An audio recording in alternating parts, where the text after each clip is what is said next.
With this, viewers, let's move on and let's talk about Praj Industries and let's know about their long-term plan. And we are being joined by Mr. Atul Mulay, who's the President Corporate Strategy at Praj Industries, joining us on the show. Hi, very good morning and thank you so much for your time. And firstly, let's talk about the recent announcement. The company recently launched Advanced Precision Fermentation Lab at Praj Matrix to further strengthen Praj's capability in the next generation biomanufacturing. Give us some sense that how will this lab help you? Yeah, well, this is the precision fermentation lab. See, we have been developing the various technologies for last 4 decades, and then this technology development and commercial scale up is a certain time frame. So these precision fermentation labs actually can reduce the time because it's integrated with AI. So it will reduce the time from getting this technology to the commercial scale, and it can be much faster than that of a previous 2 decades. So that's an advantage which will be having a advanced precision fermentation lab coupled with an AI facility. Okay, and Mr. Mulay, hi, morning. This is Snehi also joining in. I remember Union Minister Mr. Nitin Gadkari said a few days back that India should aspire to achieve 100% ethanol blending in the near future. Now, of course, while this is a step in the right direction, can you help us understand how realistic is this? Well, so E100 is something which is been practiced globally, and especially everyone knows that Brazil been using it regularly, E100 in their surface transport mobility.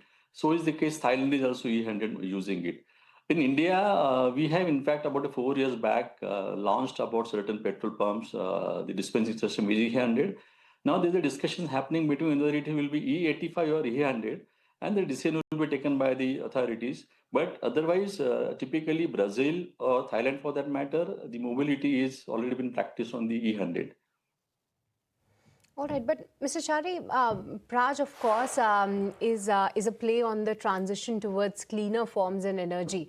Help us understand the kind of opportunity you see in the low carbon ethanol manufacturing, both in India and globally. Yes, low carbon ethanol, it starts from the life cycle analysis. So it starts from the feedstock and mapping the feedstock from the carbon intensity perspective on an energy transition side of it. And then up to the well to wheel sort of a concept. So we are offering a technology which can minimize the energy element of your processing side of it. And that's the technology. In fact, there are various offerings which we are offering it to United States. Also, we are also offering to Europe for the low carbon intensity technologies which can produce ethanol which much lower carbon footprint. Okay, and what is your outlook on the engineering division segment, which currently contributes about 40% to your revenues, if I'm right? And what kind of opportunity do you see from energy transition and climate action, that's your ETCA products? Yeah, so as everyone knows, the geopolitical scenario has changed the many things, and it will be now energy will be a new normal now, and then green energy or renewable energy will have an absolutely new normal thing. And our division of engineering division is geared up for addressing all these things, and that's why we have a facility set up at Mangalore. All right, but can you tell us about your overall expenditure plans, maybe for the upcoming financial year? So sorry, we are in a silent period, so something on this expenditure plan, the numbers, it will be very difficult for me to comment upon. Because I just wanted to get a sense that this whole ethanol blending theme is seen to be playing out well. So going ahead, if at all the government raises the target of ethanol blending in the times ahead, of course, that policy decision will be taken care of. But how well you are prepared to get the benefit for this? Your current capacity will be able to cater to the demand, maybe? Well, this is very interesting thing because what's happening today typically, see fuel ethanol, which was coming from energy transition side of it, but now because the geopolitical scenario, it's become a more of a energy security, self-reliance or energy sovereignty. And that's one of the major driver which will take us as a country as a whole, which will take us into the different league. And India is blessed with an ethanol capacity. Today we have, in fact, we have a capacity which is more than ethanol blending 20% program. And from here onward, there are discussions happening for E85, there are discussions happening for E100, there are discussions happening on sustainable aviation fuel, and then also discussion happening on the isobutanol blend in the diesel.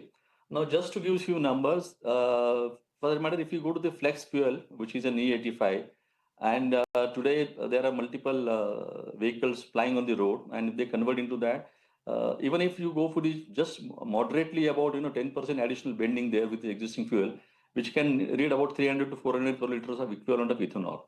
Like we were very successful in making EBP 20 policy, and if the things are happening in the direction where, from the energy sovereignty perspective, we decide to go for an SAF 10% program, the alcohol requirement will be to the extent of 400 crore liters additionally. So per se, there is a huge potential which is available from India from a feedstock perspective. The ecosystem is getting place, and we have seen a great success of ethanol blending program 20% at all ecosystem holders together join hands, and then but this is a great success. A similar success possibility in this today's geopolitical scenario is very much there, and I'm confident that with the government support as well as the government directions, every aspect of the ecosystem they are ready to take this challenge. Okay, that sounds good. And lastly, also help us understand in terms of your geography-wise breakup. I see that 32% of your revenue is contributed to by exports. Just trying to understand if the Middle East war has had any impact on the export business. So again, as I said, anything speculative because we are in a silent period. Sorry for that, but then it will be taken about a month. After months, we have a call, and then we can take up that. Okay. Well, I understand that, and I appreciate you taking the time out and speaking with us. Thank you so much for your time today. Thank you very much. Thank you so much. Okay, viewers, on that note, we